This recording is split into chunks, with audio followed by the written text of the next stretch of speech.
It was basically what they were honing in at first was a monument to Joseph Cinque, a.k.a.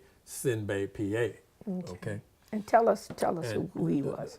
Joseph Cinque, Baye, PA, was from Mendi, west coast of Africa, Sierra Leone, was kidnapped with some other Africans of his Mendi tribe and put on a ship called La Amistad en route to Cuba to be auctioned off and sold into slavery. Slaves. So they literally were not slaves. They were Africans kidnapped out of their own homeland. That sets a precedent of the time simply because if you were already born in America and you were a slave in America, they did not recognize, in other words, when that trial ensued, 3 trials ensued, and John Quincy Adams took the case and won it at the Supreme Court, they literally were set free.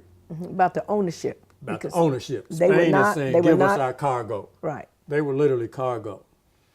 But the cabin boy, Antoine, that was on the ship that was owned by the captain, he was not a part of the group, simply because he was already a slave. So they didn't consider him to be kidnapped, plucked out of their own homeland, weren't slaves, Africans, you see. So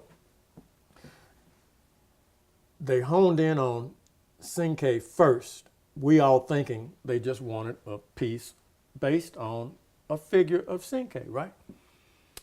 And there never was the mention of his name until we actually met a historian at Yale who was a historian on Mendi culture. And she is the one that provided his authentic African name. His name was Cinque only because the Spaniards couldn't pronounce his African name. So they just called him Cinque.